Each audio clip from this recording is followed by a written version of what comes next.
All right, I call this meeting to order. Today is Friday, August the 6th, 2021. That's our 10 a.m. agenda meeting. With the clerk please and pledge and Curtis and the clerk please. Flag. Pledge allegiance to the flag of the United States of America and to the republic for which it stands, one nation under God, indivisible, with liberty and justice for all. Please recite the Lord's Prayer. Our Father, who art in heaven, hallowed be thy name. Thy kingdom come, thy will be done on earth as it is in heaven. Give us this day our daily bread, and forgive us our trespasses, as we forgive those who trespass against us. And lead us not into temptation, but deliver us from evil. Amen. Anybody has any cards they want to fill out to the rest of the jury? Right now, big Tom is filling out. If anybody has anything to rest of the jury, that. Three on the agenda: Leonard Harper, Monty Harper Associates. Conceptual design, alleviate flooding issues related to Marshall Street and Cameron. Good morning, guys. Appreciate y'all having us today. Yeah. So we took a quick look at the drainage concerns y'all having in the town of Cameron. We put a little conceptual plan together, discusses a few ideas as far as getting water moving off the streets in Cameron and out to the ship channel. So the first 6 or 7 pages of these sets of plans I'll go through with you. There goes over the existing features of the systems. And then the last 5 or 6 pages are some conceptual layouts we've prepared. We're pretty early on in the process. We haven't gone through a formal review or discussion with DOT, which will be a big part of this project. And then also with Gravity 3, we've discussed it basically and conceptually with those guys, and we'll have to have a detailed discussion with them as we proceed. So what I'll do first is kind of go through the existing system a little bit. The underground system in Cameron is the main drainage feature of the town. It's broken up into several outfalls. The first outfall is at the old ferry landing. As you make your way to the east, there's an outfall at Rex Street. Continue through. There's a high point in the system between Rex and Davis, and there's a series of outfalls into the Gravity 3 drainage lateral to the side. The Gravity 3 drainage lateral just south of 27 on Davis Road. And as you can see, the system continues up through most of the town of Cameron itself. We've got the approximate drainage limit shown on these, and I think I'll have a copy in your packet, but generally there's a pretty significant amount of water that comes from the town of Cameron itself. These are preliminary for now. Again, we'll have to be working on finalizing the exact limits of the drainage system, but this gives you an idea of what portion of Cameron itself this area drains. So as the storm sewer makes its way on Davis Road and now falls into the drainage 3 lateral, this lateral drains a good bit of Cameron from the east back to the west, almost to Bonnie's Lane. So the outfall of this guy is down at the ship channel, which you can see on your plot. There's an outlet controlled gravity drainage structure kind of the outfall that we pass. The sketch here, or excuse me, the exhibit here on this page, if you can take a look at that, what we plotted is the tidal fluctuations for 2020. This is per month, so coming from January through December. You can see the elevation of the tides in relationship to a few things. These 3 pipes represent the outfall structures. To your left is the old ferry landing, Rex Street's in the center, Davis Road outfall to your right-hand side. So you can see a few things with that is the relationship between the tidal fluctuations and the outfall structures are not very conducive to rapid drainage. That does a couple of things, not only physically preventing the drainage, but also accelerating the buildup of sediment in the underground system. So that's two main things that does. So move on to the concept. So what we've got really basically is three bumps that we're looking at from a conceptual perspective. One located on Rex Street, at the intersection of Leesburg. The other at Davis Road, just south of the 27th. And then historically, there was a pump, we call it the Bolo pump, at the outfall of the system, pretty close to the new marina location down at the south end of, as Davis Road bends and goes south. So I'll zoom into the concept for each of these. So basically, this system here, we'll have a wet well system where we'll do two things. We'll have the drainage from the state road, and we'll also manage surface drainage surface drainage in this area, south of 27 and north of the Loop Pass. So this water will come in, and then we'll also be draining the state highway this water as well. Davis Road pump, a few things on this one I'll highlight. Basically, what we're proposing to do is routing all the storm sewer drainage into a wet well, and doing the similar thing at that location. We'll pump the storm sewer into the gravity lateral. In doing so, we'll expand this concrete pit here and isolate the lateral flow and the stormwater flow. So we'll isolate the flow of the lateral coming south, from the storm sewer flow, so that, again, that system will be collected in the wet well and pumped, and this system will continue through to the pump at the south end, which is the third piece of the puzzle, this guy here. Again, historically we had a Bolo pump, the Bolo pump, which was located a little further south of this. We've got this new pump positioned a little further north. The main reason being the development of the marina that's coming in here. They have a boat docking facility somewhere right here, and if we were to place the pump back in the same position, we're concerned with the restrictions or complications that may cause the marine traffic through there. So we've got a new route that pump shown. Let's see. And then the last piece in the puzzle is perimeter protection of the system.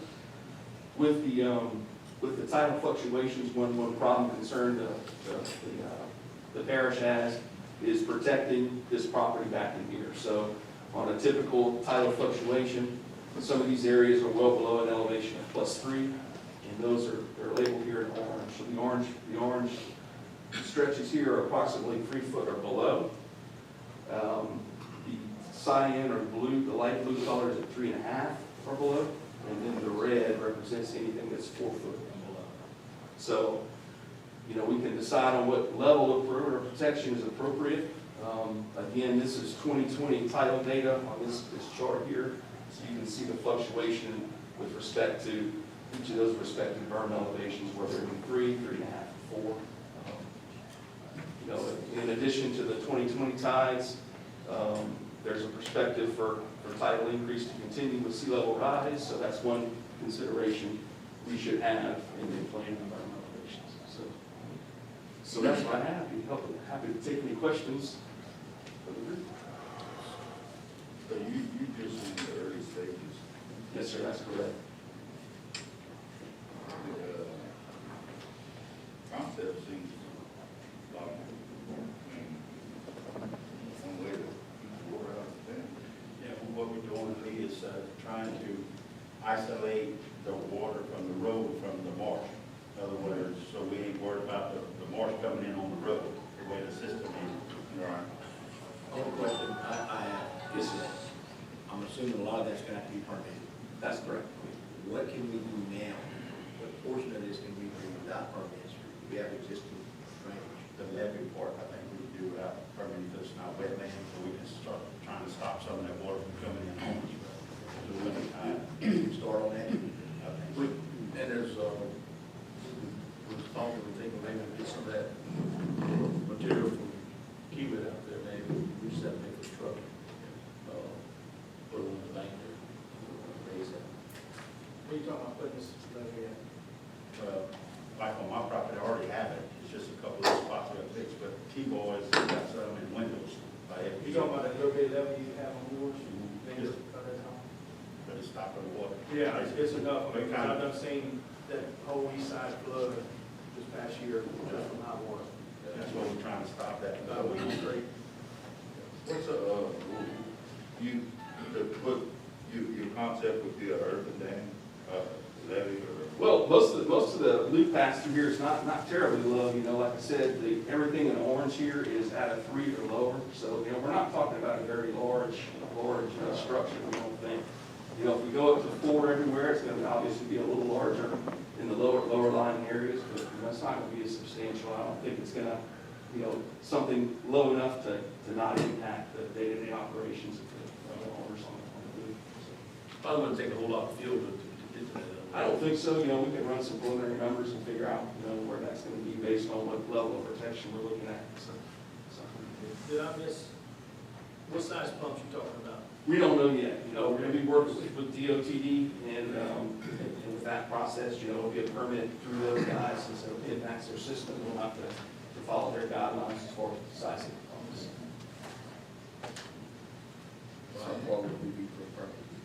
So, on the permit side, we, Lonnie Harper and Associates did a permit, if y'all remember, the Leesburg lateral, where we were putting a 24-inch culvert, with a flat gate.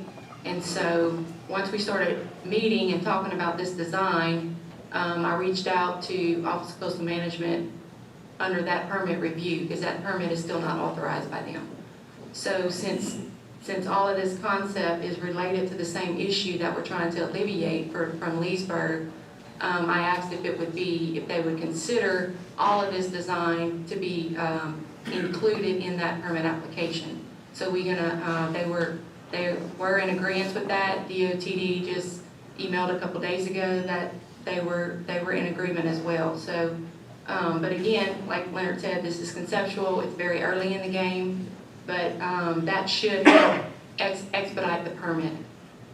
So just to put that out there. And So then there's really two permitting processes here. One is the formal construction permit with DOTD, and then we have the environmental permit side.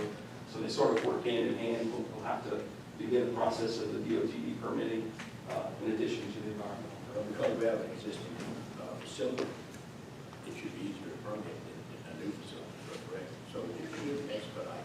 Yeah, we can talk through the environmental permitting side of it a little bit. We may end up segregating the permit, you know, if this pump, for instance, on the drainage lateral for Gravity 3 becomes part of the project, we may consider different tracks for those permits. Again, as we're draining the marsh complex with this pump, so it's a little different environmentally than dealing with the surface water on the same highway. So if you segregate those two, we may be able to accelerate the underground system stuff, separate highway. It was happening $2 an hour water, it's missing under the sewer system. Who would maintain the gravity drainage? we will have to do a CEA with DOTD. There's still, like I said, a lot to work out. We'll have to get with Gravity Drainage 3. As we all know, we are having to work towards forced drainage in this whole parish. So that's something we're going to have to work out for funding down the road. So, but like I said, we'll get with Gravity 3, see how they are willing to help, and then we'll get back with you guys. It would mainly be just 2 pumps that would really be maintained. Who maintained the pump? I thought we had the pumps. We just had that one that drained the whole marsh. Who maintained it? Drainage board. We have 3 in operation right now. Do they have the funds to do that? Have some, they're about diesel. I'm sure, I'm asking in case we do need to do something. You know, being we trying to drain the state road, we like the state, you know, come up with See, Brother Vaughn back there. Our state reps here. We need to elevate that road, sure. Road is Thank you, good. Leonard. Yes, sir. Thank you. I appreciate it. Thanks, Leonard. Appreciate it, man. That's all. Actually, I had 3 questions for Mr. Leonard. Okay, Ron, if Mr. Leonard don't mind. Mr. Leonard, when we pump that Mine's day, on the drainage board, Mr. Leonard. Go ahead, bud. Yep. when we, for the storm, for Laura, Delta, and Beta, Yep. we put a 6-inch pump in that ditch on Davis Road, Yes, sir. and it sucked it dry. That's correct. So what are you gonna do? It don't matter what kind of pump you put if you can't get the water to the pump. That's right, that's a good point. This existing, we have two existing outfall structures from this concrete pit. Oh, boy, hold on. Get there. For this concrete pit west of the bridge. Yes, sir. There's two structures coming out. The one to the east is predominantly buried. I don't think it's functional at all. It's pretty much silted in. And the one to the west gets some flow out of it. So, but you're right, so this becomes a pinch point in the system.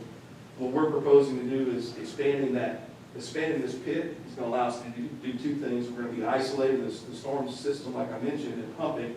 It's also gonna allow us to expand this pit and add extra capacity at that point. So we'll no longer be a pinch point in the system, so when you're pumping and pulling, you'll get flow throughout the entire system. And add extra pipe on energy system, they've added extra pipe. That's correct, yeah. At least one pipe, we'll verify, we'll review the hydraulics and make a recommendation. Are you gonna leave that flap gate on Davis? On Davis. We're Bolo. On Bolo? We're Bolo? We are, yeah, I'll zoom out to the bigger picture here.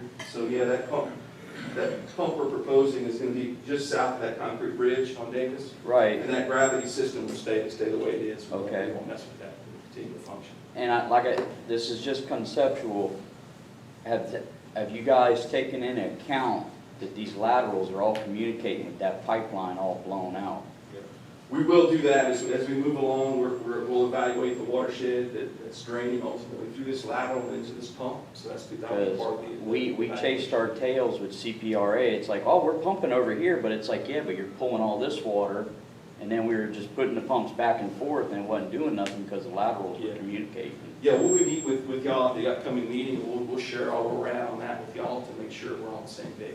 But what I'm saying is, what can we do to, because like, you've seen the topographies where it goes through the ridges, and the ridges is the dividers for the laterals. Yeah. What can we do to, Well, then it goes to the next drain, we'll need, whatever they need. Yeah, Let's talk about all that. Yeah, right now, we worry about the road, and I understand your deal. And Well, I mean- we did talk to Rusty, was at our meeting, and we brought all the questions that you just had up about it communicating, and we'll be getting with Kiewit on that, at least to buy something, put something back, because they got to fill that back in. right, And if they do that, then we have two separate systems, it won't bother this system. It'd be back like it used to be. right, and that's what I'm saying, is that water's gonna pile at the lowest point, and that is at the corner of Davis and Marshall. Right. We're aware of that, and we did talk to Rusty about it in the meeting. That's And right. then we get with y'all on that. Yeah, at y'all's upcoming meeting, we'll discuss what that potential for that, what that extra load on the pump would be, and we'll run through all those scenarios with you. That's it?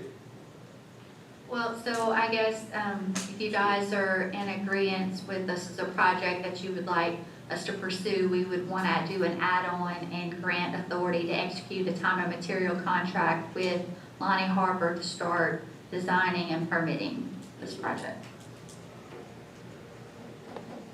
We gotta get it moved. Yeah, we'll do it. Let's do it. Thanks, guys, appreciate it. Thank you, man. Appreciate it. Thank you, Ron.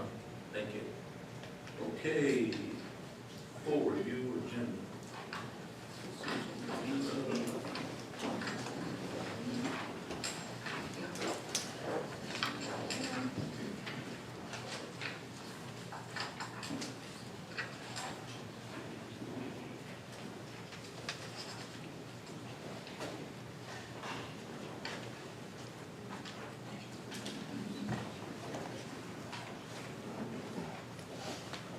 got a question.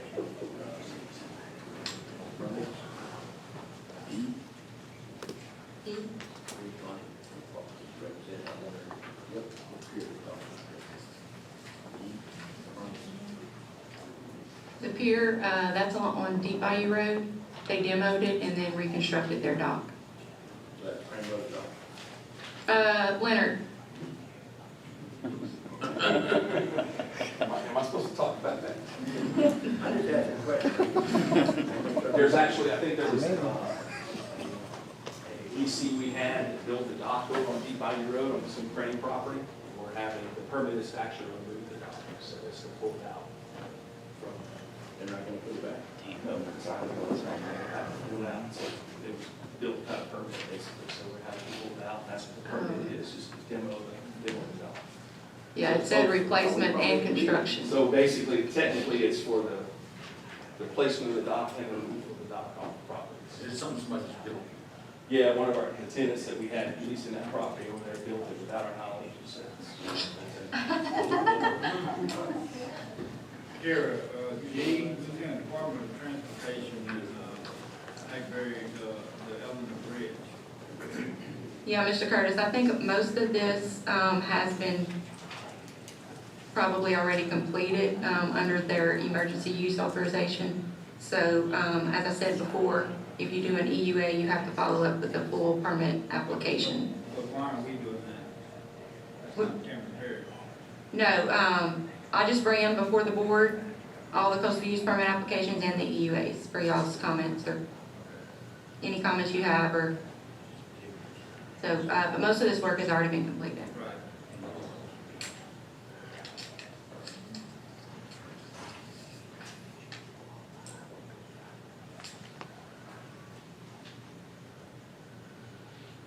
And we need to talk about agenda item 12 when you guys are ready. Yeah, let's go with it. Figure it out. It's in your packet. Go ahead, Kara. The GIWW? So, there's 5 options on the table here. Fenstermaker, Garvin Pittman is here as well, if y'all have any additional questions. Option 1 is the Kings Bayou Pump and Canal improvements, which within that option, there is 2 drainage laterals. And we are wanting to make some connection between them 2 laterals and also add a pump system at Kings Bayou's structures. Also, option 2 is the Humble Canal drainage improvements. That is an existing lateral. There is an area that needs some improvement there on the clean out with an additional 16-barrel structure. And I would like to add the structure they have right now, which is along the west bank of the Mermentau River. That is a QIPRA project and ME11. And as you all know, the QIPRA project life maintenance time period is 20 years. So that is coming up and will be ending in 2023. So we, just to let y'all know that we're gonna have to take back ownership of that, and it'll be 20 years. So we could utilize some existing water capacity there and add another 16 barrel at that location. Where's this at? Humble Canal, right along the west bank of the Mermentau. So we would like to incorporate that. And also option 4 is the North Canal drainage improvement. This is an existing lateral that has been maintained by Gravity 5. And this option also, they have in here to install a pump system and some type of water control structure there as well. They have one there now. It's not enough capacity. Also, option 5 is the berm project north of Little Chenier Road. It's probably about a 4-mile berm system. So we would like to incorporate all of this as one project. How we gonna, I thought we was gonna take the intercoastal berm out and concentrate this on the ocean near berm. You're right. That's correct. That's what I just said. That's option 5, the berm. She just gave me all the options. So what we're gonna be in support of, Well, we would like to take all of this as one project and permit it as 1, 2, 4, and 5. 1, 2, 4, 5. Right. Okay. As, you know, as the funding streams come available, then we can move on. It's just the permitting phase. This is just the permit it, get it ready, shovel ready for when that funding stream comes available, we can move. What's the priority here? The Lester Road, King Bayou, Lester, The berm on Little Chenier and the pump at Kings Bayou. and King Bayou, get it out. I didn't know how we was gonna prioritize. Mhm. That's good. So Thomas, do you want to say anything, or do y'all have any questions for Mr. Garvin? One question I got, is this part of the master plan? I mean, we were talking about having a region, Yes, and there will be funding streams come available for large-scale projects. That's why I would like to permit this as one, because it's, but this would be a part of something bigger. yes, yes. We're not gonna be doing something now that we may have to reevaluate another time to see if it fits in our master plan. So- No, sir, no. Mm-mm. No, most of this is already existing. We're just replacing, increasing that water capacity, adding pump systems. It's really, this will help alleviate and reduce the flood stress when we have these heavy rain events. Does this have the part of putting the structure on the intercoastal and closing that cut? This is nothing to do with the Lake East area. No, No, we had a real good meeting with DNR and the wildlife fisheries and everything over the phone. And they all in favor of leaving that open as a catch pond, basically. When the water does come down south, at least that 4,000 acres, they can, take on some of the water. And we asked them if they'd be in favor of putting that levee behind Lishanier, the bridge. And she said basically if we're gonna damage 14 miles repairing along the intercoastal, or we're gonna do 4 miles, they're more in favor of doing the 4 mile. Right. So that was a big plus, because I was worried about letting us put that bridge. But, basically if we don't stop the water, we can put all the pumps and drainage we want, and it's not gonna help. So if we put the bridge behind Lishanier, put the pumps in, I think we're gonna alleviate that problem. Right now, it's the lowest it's been since the hurricane. That way we can pump out the state of Louisiana, right? Huh? Pump the state of Louisiana, Yeah. that floods us. Right, Brian? There's some news that might have to I'm District 3, you're the state, more man. than yeah. By constructing the berm, it will be less maintenance than trying to do that along the GIWW. It's too much. I mean, even if we put the pump system in and try to fix GIWW, coastal, we can't afford to pump the berms, you know what I'm saying? We can fix this, we need to put a set of locks right there at Lake East area. At the mount, on this side, we'll put a set of locks across the intercoastal. We expect support from this from, looking at all there. Yeah, Chad Corbett was in on a meeting with us, and he's in favor of doing what we're doing, and if we gotta put the rig, we can put it on Miami. That way, we don't have to get everybody to sign all the way down there. Yeah, so I thought it was real productive. I mean, it's really good. We've met with the landowners, members of Gravity 5 and 4, so.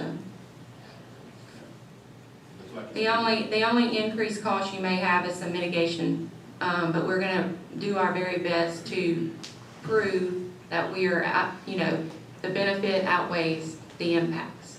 So, It's just a lot of talk. I mean, yeah.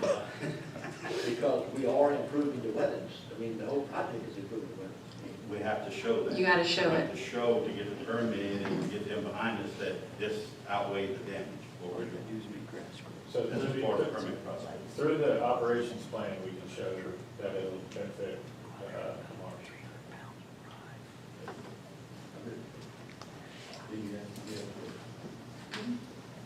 No, I just hope one day we can alleviate that section in the coastal where we can hold that water down to be able to alleviate some of the flooding we have up in our district. I mean, Lee, I'm not gonna but I was really thinking about that in the coastal deal too. It's just like us down here, we having to put more outlets. You have to do that on the coastal going into the Calcasieu River. That spillway they got and it's not eliminating enough of that water quick enough. So why we can't make a bigger opening that go out there? well, my whole thinking on the whole concept is, you got a canal that runs through the whole parish, and if you never do maintenance to it, eventually it's gonna silt up. And marine traffic has the #1 right of way. You can't stop it. So how you float them boats, you raise the water up, which in turn raises the water, keeps the water higher on all the parish, and keeps all the projects in jeopardy that we're doing out in the marshes. So, I mean, it's just a no-brainer how we could knock a big chunk of the drainage problem out just by having the Corps come in here and maintain the canal. Maintain the depth they want. Maintain the depth so they can drop that water back. I was told they raised that water level because the bottom come up, the top gotta come up. You gotta have so much water to flow the boat. So, I just feel like that's gonna alleviate and help even in your area. Unlike Lowry, can't get rid of that one. Yeah, I mean, we're not the only ones. I mean, you got Vermillion over there fighting the same battles. So, I mean, it's the whole.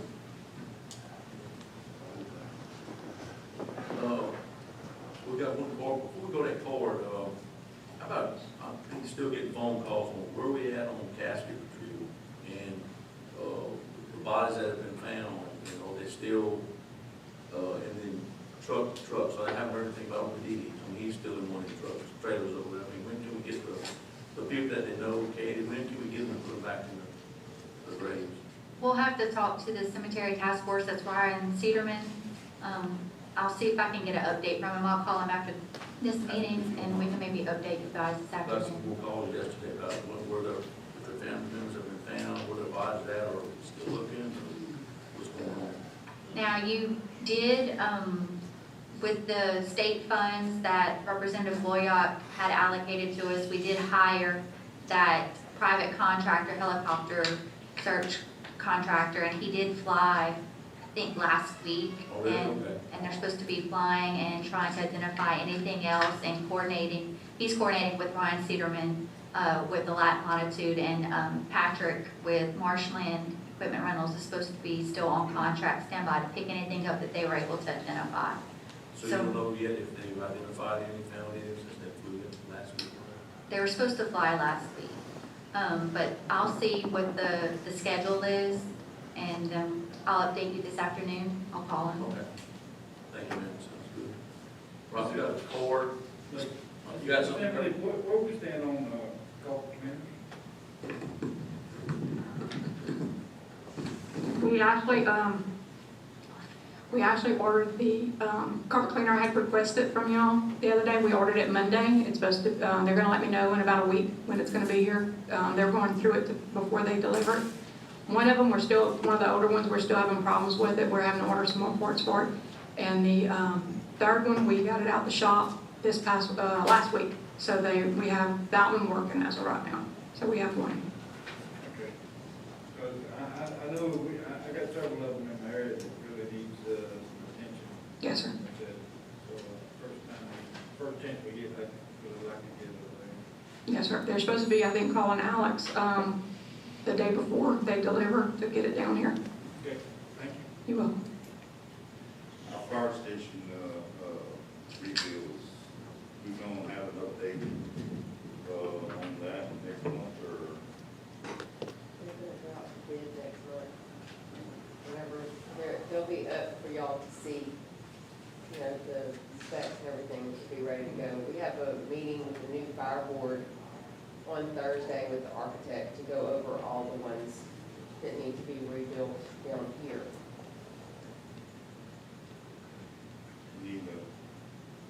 I know things have to work so slow, but, it's a good into the project. So, They're moving. I mean, it's moving. I've got, plans on my desk that are gonna be with the new fire board that y'all got together for Lower Cameron Parish, on the south side. They're meeting next Thursday afternoon with the architect on all of those locations: Oak Grove, Creole, Mirier, Cameron, and then the combo station that Tate and Rich Press and Camille is putting it together. We had to get it board, and I felt like they needed to all come together with the architect and their plans. Is it on its way? Sir, The big factory side? a big pasture is also on the list with Branch Near, but we're tearing it down Creole just got tore down, Oak Grove's next, Big Pasture and Grand Lake area will be the last part that we tear down. We have to move some water lines, and I've been waiting for the ambulance to get their, mobile home moved with all the rain and everything. It was hard to get it moved to their new location, so we're working on getting that stuff. We have some water lines and some other things we have to get moved as well. Okay. Mr. Leeward, Abshar, you want to go up, Mr. Leeward? You can come to the mic if you don't want to.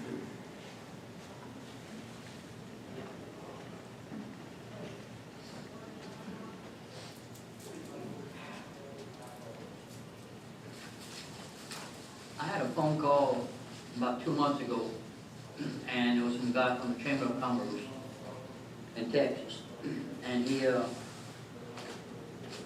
sent me this flag. He asked me if I could send it back home. After Hurricane Rita, him and the Corps of Engineers came into Hollow Beach. And he said the only thing that was standing was this United States flag right here. And he had put it up in his closet after the fact, and then one day he was cleaning up and the flag fell in his face. So he did some research and he found out that trying to find a business that had reopened after Hurricane Rita. And knowing that I was one of the businesses that back up in business in Hollow Beach, he decided to send the flag back and ask if we could put it up back home where it belongs. It's been, I guess, kind of roughed up a little bit, but the reason I'm here today is to try to see if we can put it in the library in Johnson Bayou and, display it as, that was the sole survivor thing that survived after Hurricane Rita. That'd be great. Yes, sir. Did he give you a little write-up or something? Yeah, he gave me a little write-up on it. The guy's name was Joe Butchum from Texas, and he did write up he sent a letter of it. That please see that this flag goes back to Hollow Beach as it was standing, the only thing survived in Hollow Beach. And let's see what else he had to say.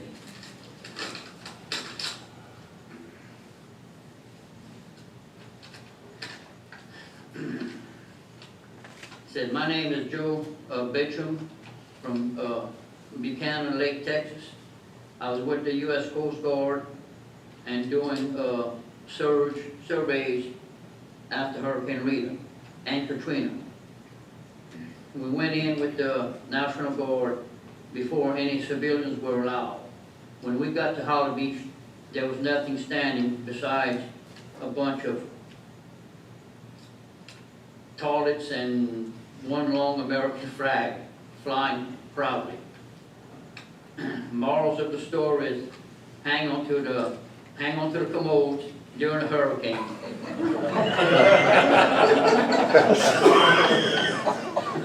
And I took the flag out and have it here in my closet for years, just found it. And wanted y'all to have it. God bless America. Stay safe, Joe Buchanan. Thank you, sir.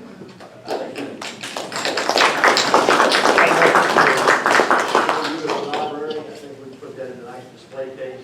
I figure, probably, being he was on the west side of the river, probably the library in Johnson Bayou. That'd be a good place for the archives. We'll bring that up in the next library. Man, I'm glad you brought that up there. Thank you, sir. Thank y'all. Thank you, sir, I appreciate it. Talk about that, Ricky brought that up. Where are we at on, I've had questions the other day, Kate, about, we had plans on doing the, opening of the time capsule here.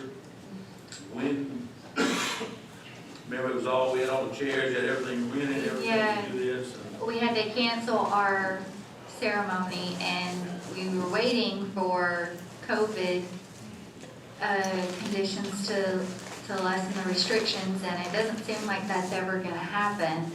We did have the Lions Club, or the ones that kind of took point and planning that, so maybe after the fishing rodeo is over with, that could be something that the Lions Club can tackle and see if they want to go ahead and schedule something later next year, or if they just want to do a virtual opening, if you want the Lions Club to plan that. Do something outside, that way you don't have to worry about it, do it again. Yeah. That way people can see the stuff, not virtual. Okay. Guess we should have did when we had a little window for a little while. Yeah. Before things get heated up again. Okay, well, the next Lions Club meeting, I'll bring it up to the group, and anyone that, wants to participate in the planning, we'll make sure that we send out some invitation to those folks. There were people that were helping that weren't in the Lions Club, but they still were helping us plan everything. So I'll reach out to those folks as well. Don't let them read mine. There's got to be something stupid, so. We're supposed to review it. Yeah. I see where we gonna re-advertise that trash is good. Is that what you got? Yes, so now would be the time if you want to do a request for proposals for residential pickup, now would be the time to do it. If you would get the proposals, you could compare it to the contract that you already have with Waste Management, and if you wanted to go with the new company, then you would have time to notify Waste Management that you were not going to renew their contract. We'd have to notify them by December. Well, I was coming down School Street the other day, and one guy was buying himself on garbage truck. And so I asked him, you buy yourself, or is there, he was out there trying to manhandle those cans and stuff, But I asked, where'd you help for it? Where'd you help at? They don't have any help, and so, so we got, I know they've been having a contract for a long time. We got to do something. I know, I already came about it, the problem being, I don't think they're the only ones that can't get help. Everybody else got it. We just need to look at what we got, and if we get somebody else, are we gonna have the same problem? That's what I'm looking at. I know I'm ready to kind of change about it, because they're carrying me up over there with it, but we might need to look at it pretty hard, because like I said, most of them other contractors don't have people either. Well, maybe we should put that in the contract, and specify how many people would require on the truck. Well, that's the problem, they can't get them. They've even, and I've talked to Ms. Beverly about it, and they've raised their salaries, they're giving them $5,000 bonus to hire sign-on, and they still can't get people to come to work. The governor's doing better than that. Well, you gotta have a upper management to people actually work on it. You can't blame them on the payroll all the time. There'll be people that's there, inside the office. I talked to a guy this week, and he has no problem hiring people right now.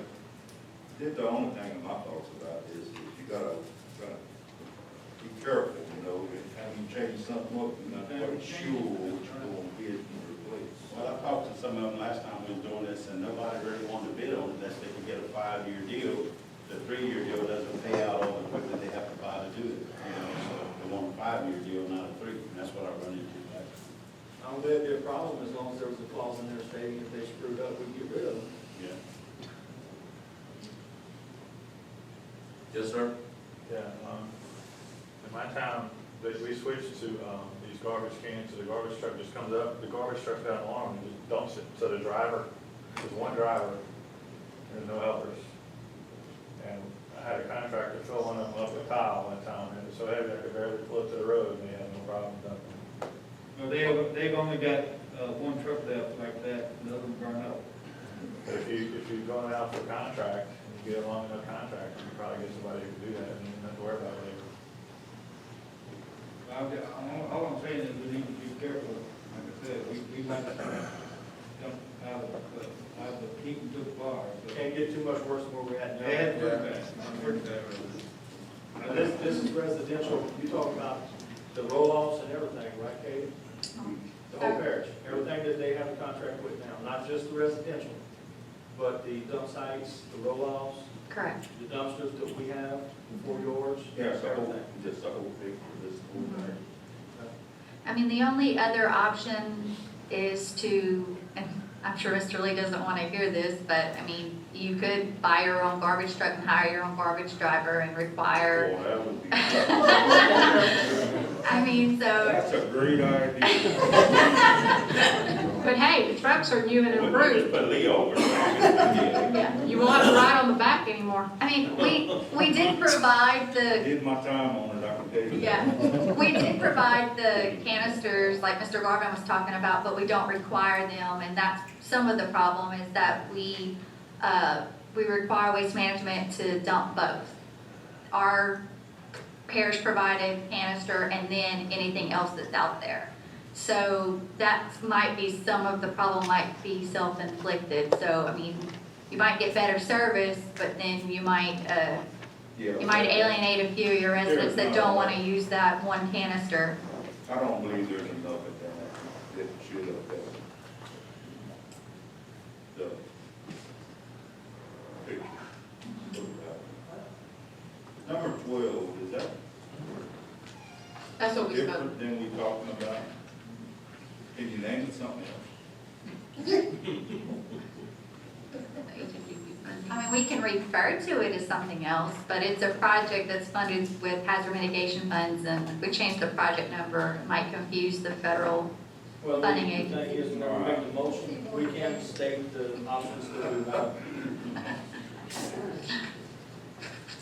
It's the same, I guess. Anybody else have? We can call it lease project, is that what you want us to call it? Project. I do have one thing, there's got a couple things. One is, what is this, what grant are we looking for on the Department of Transportation and Development, number 8? That's the programs that they do every year. It's for the, public transit. That's Mr. Hyman, is it? Mr. Hyman? Yes. To deliver Meals on Wheels to get people to the doctors. Number 17, the Fisher Festival sponsorship. What do we normally do? We normally give them 5,000.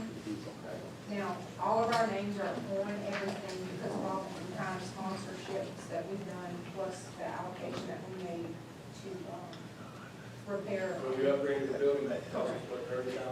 20,000. 20,000? I mean, I'm good with it, just wanted to ask.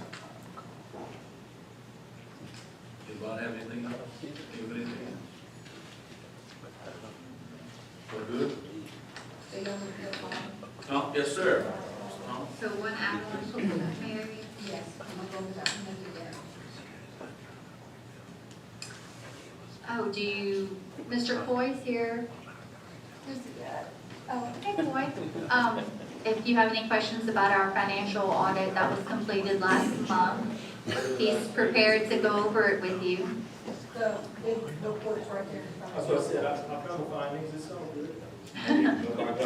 Nobody got handcuffs? Cole, I have to apologize, man. I ain't seen you in so long. I didn't recognize you when you came in a while ago. You had that mask on. Yeah, that's fine. I'm getting older. We all get a little older. Yeah. That's fine. I'm here if you don't have any questions. That's it. We do have to give some notice to Mr. Coy, you know, because of the hurricane and everything, we did qualify for an extension and we could have taken our time to do our financial statements. But he and his team went ahead and had it done by the normal June 30th deadline. And that is something that we greatly appreciate, especially under these circumstances of everyone rebuilding. I don't even know, is your office, everything was good? Yeah, we're Did you fine. close? Yeah, so, thank you for doing that for us. We appreciate it.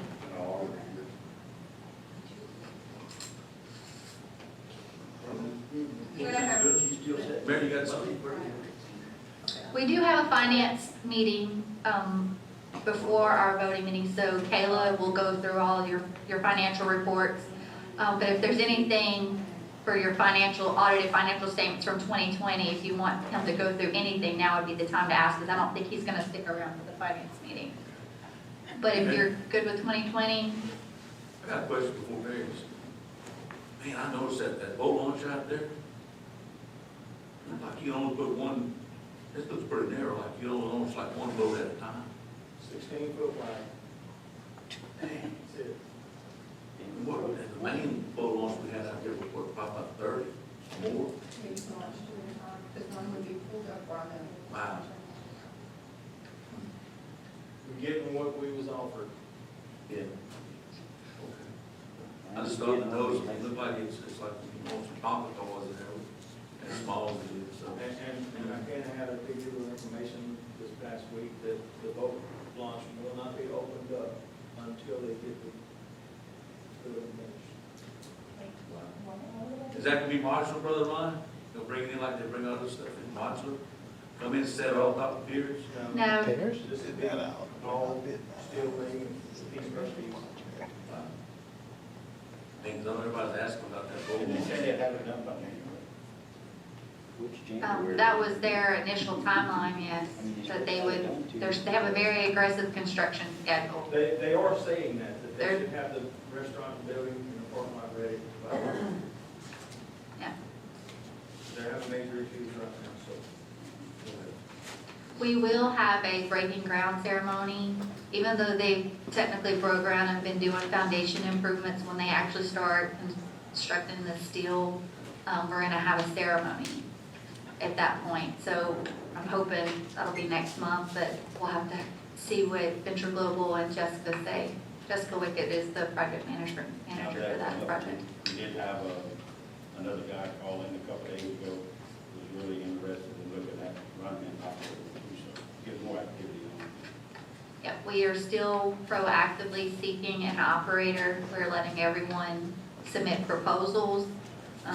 Nothing's been negotiated with any individual, and we actually had Robert Kidder, our partner with Cameron Answers, and Jessica from Venture Global attend a seminar in New Orleans last weekend. It was the Restaurant Association, where vendors and chefs and everyone from around the world all go there. So hoping to get a report, and we got some interest from them as well.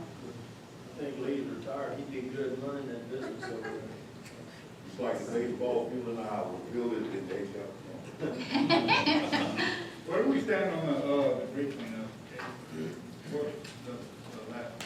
The private property, so right now we are advertising to, for a contractor. Those bids will be due August 16th. So by September, we will have a recommendation for a contractor. And from that point forward, we'll start identifying the properties. Right now, our debris monitoring firm have been following up with the applications, but we're also going to do a canvass the entire parish and see if we can identify some abandoned properties that we can add to the list. So we'll have all that ready for you September. So what about the residual cleanup? Is that gonna be part of it? I mean, are they gonna sweep these ditches and get some of this junk out of these ditches, or what are we gonna do? Everything kind of doing what's that. Yeah. Well, I know Shannon, that they've been doing it in Agri too, but they still a lot. State highways or? All the highways, yeah. No, I think that's what we're gonna try to do. They're trying. Will we be able to after, We're whatever? trying to keep up with the grass and everything else right now. I don't know about Agri, but they're working their tails off trying to keep up with the grass. Hey, that about the elevation program, we still have that sign up going on, Carrie, about, Yes. people's houses and stuff? Well, everyone that submitted their application for the first round has been submitted to FEMA, all 60-something applications, and then we have some that we accepted that were submitted after the deadline that we told that we would submit if we got an additional round of people. So we're still collecting any applications, anyone that wants to submit anything, we're still, I think we've probably gotten around 20 since the deadline. What was the deadline? Yeah, it's under FEMA review. They have to go in and clear the property, it has to go through environmental review. The elevation, like existing structures? Yeah, I need an application, I would fill mine out. Okay. I'll give you the application and stuff. Is there gonna be a list of qualified, parcels that's gonna get cleaned up in this right-of-way debris, right-of-way, whatever it's called? We don't have a list right now, but Casey McDaniel is running the program. She could probably get you one by next week of people that's applied. Yeah, we need to at least keep up with that, and if they're not qualified, find out what the what their plan is? Well, You know, that's- we didn't, I don't think the jury left it up to FEMA to determine if we were gonna pick it up or not. No, so as a jury, as long as you have an easement, you can, through your condemnation and ordinance, and you can clean up any of it as part of this debris removal program. Now FEMA's only gonna pay for what they deem eligible, but you can clean anything that's deemed ineligible as long as you pay for it, you fund it out of the general fund. That's what I'm saying, just because FEMA's not. That'll be something we'll bring to you when we have the property identified and we know what's eligible. We can present the ineligible properties to you like you asked, and then you can vote on whether or not you want to fund it. The whole thing is somebody's gonna come and say, well, look, I applied at FEMA, and they call me and say, I'm not qualified, I don't understand why, and, you know, and they're not gonna. So at some point, we'll need to know who's gonna be signed off the handle. We'll have all of that information. Casey's worked with HGA, they've built a database, and they can run any type of reports that'll show you the parcel number, the property owner, their contact information, what's eligible, what's ineligible. She'll be able to run all that and provide it to you in a meeting. Okay, last week also, we met with Rostan, they came to our office, and they're going out to the properties to take pictures. Even properties that have not applied, they're identifying those properties so that we can try to get in touch with people to get them to apply. Good, Thank y'all. because there's some people that, for some reason, they just don't know that the program's out there. Well, a lot of them are not here. Well, I know Casey and Ashley both have spent many miles and hours going to people, meeting them at their home, at the library, making sure that they're completing applications, and so, I'm pretty sure it's a priority for them. And we'll make sure that we get everything reported, and if you, when you look at the list, if you know a property in your area, in your district that's not on it, we'll gladly add it and talk to them, reach out to them. One thing I think we should do is, put something in the camera file and on Facebook, let these people know that they can't keep shoving stuff in the ditches. We got a problem with people thinking they can still shove this stuff in the ditches, and that's one, that's big, I know in Agri it's a problem. Okay. Well, you send a constable over there, they'll take care of it. They did one in Grand Lake, he cleaned it up the next day. Get him on their fine. Well, I like to make sure they understand, give them another chance and let them know that we don't want it done like that anymore. You're gonna have to make examples out of who will start writing things down. Maybe put something in the file, from the jury. Okay. Mr. Danny, how about hurricane season? Do you have anything to, thank God, it's going Wow, to the hurricane, the elephant in the room, I can't believe you brought it up. Right now, the Atlantic Basin is waking up. They did a forecast yesterday. Their forecast will still have 13 named storms to go, 7 hurricanes, 4 major, anything over a category of strong is a major hurricane. So the season might even last a little bit longer than it normally does, but things are really hot. Currently, right now, we have 2 waves that are potentially to turn into TC 5 days. By Friday next week, we'll have 3. So far, none of those 3 are a threat to the Gulf this time, but it will be possible. Just make sure you keep it that way. Yeah. So, I mean, Yes. and we're getting towards the peak of the season, so it's good for everybody to have their plans ready to go, you know? I mean, this ain't our first rodeo, but it's time to look. Nobody really wants to talk about it. A few people have called, they done stressed out, they're drinking them when it's 3 times the normal rate. You know, so we can't do nothing about it, just run from it, that's it. That's it. Yeah. So we're gonna be busy watching for the next few weeks. Thank y'all. Ms. Mary, you want I just have one add-on, it's to execute, approve and execute the TNM contract with Lonnie Harper and Associates to pursue the Canal project. And then item 12, we're gonna combine feature increments 1, 2, 4, and 5 into 1 with 1 and 5 being the priority. anybody else? Last call. Oh, let me touch base on the FEMA housing. Okay. As of now, we have 187 licensed in, and we only have 2 left to go. The 2 units are on the property, we're just lacking the electricity at this time. Since it all started, we had like 198, but 9 of them moved out. That's only housing, not talking about rental, because we have almost 30 people in trailer parks outside the parish, real assistance in other communities. I'm talking about in our parish. So by the end of next week, everybody should be completely with their housing. Now, some letters, there's a notice of interest for people who want to purchase these units. The first target group is the ones that are in the X zone, in a mobile home.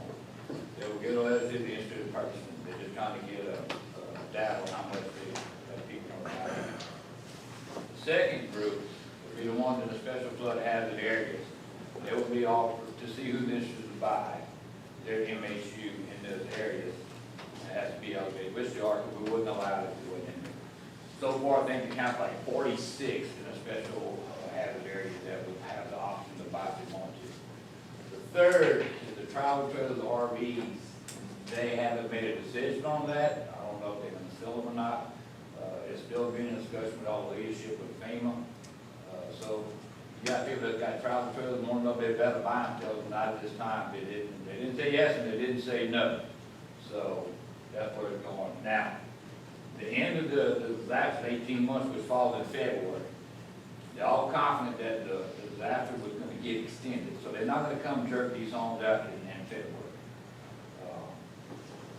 But I think a minimum, they'll have to pay a fee when they pass 18 months. I think like $50 a month to keep your home. So it's very manageable. So nobody's going to be out in the cold.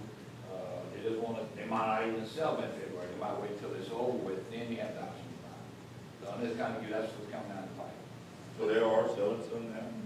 No, none of them. They're just getting a notice of interest right now.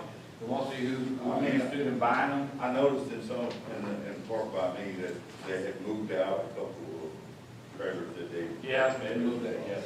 So I didn't know why, but I noticed they were going. they're not selling any. So, in which they got a program, we're trying for the government that we like to get some of these mobile homes, maybe use for office space, for temporary offices, home guys, stuff like that. So that's down the pipe. And a lot of these travel trailers will probably go to the GSA, the government surplus auction, to buy them online. But we're hoping to give the residents, the survivors, a chance to buy these travel trailers. People have people in the back, they have anything to say?